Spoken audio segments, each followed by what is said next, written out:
Today's video is about trees.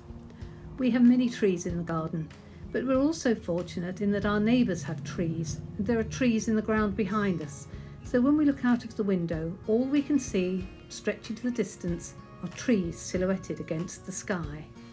The first tree you come across as you come through the gate is a small conference pear in a pot belonging to our granddaughter who's moved abroad.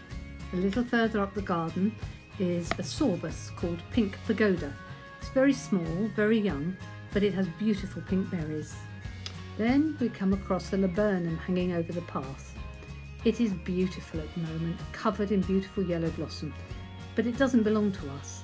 It belongs to our neighbours and pokes its head over the fence. It's really good to borrow a tree at times.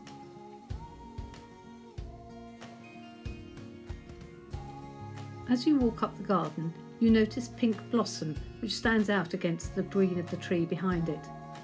This tree is called a Judas tree, and the blossom appears on the bare trunks and twigs before the leaves appear. And here you can see very clearly, it's covered in pink blossom this year. It's a beautiful tree.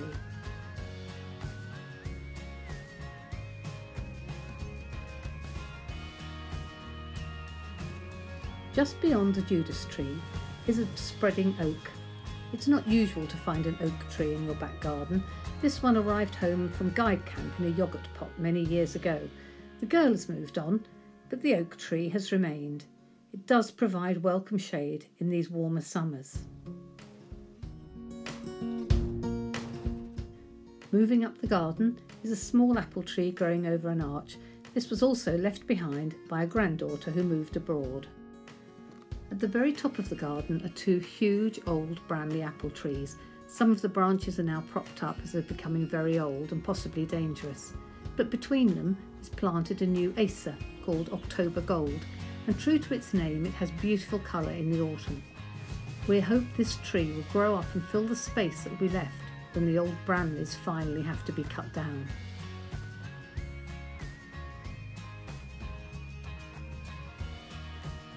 As you walk down the rose walk, you pass this rowan towering above you. In the autumn, it's covered in red berries, but we don't have long to admire them. The birds swoop down and strip the tree bare in no time at all. Dividing the garden are some espaliered fruit trees. This is an Ellison's orange, very rosy, very tasty and juicy. And next to it is a conference pear. Sadly, not so bonny. Often we lose the fruit from this, very little of it reaches maturity. This is my favourite tree, Katsura or toffee apple tree. In the autumn, when the leaves start to go brown, there's an amazing smell of caramel in the garden, hence its name. And in the spring, the leaves pop up with pink edges to them and little pink stems. It's such a pretty tree. I love the fact that it is multi-stemmed and moves so easily in the wind.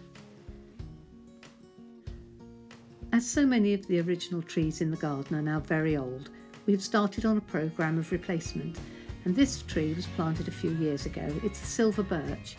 It moves in the wind, its trunk is straight and white. I love it. This Bramley apple is the oldest tree in the garden. It's older than the house. Over the years, the children have used it to climb, swing, it's been an aeroplane, they've balanced on it, jumped from it. The birds use it to hide from the predatory magpies and feed safely. But we're aware it's growing old. We're having to prop it up in some places. The trunk is getting diseased looking. It bears very little fruit, but it's so useful in the garden because it provides valuable shade.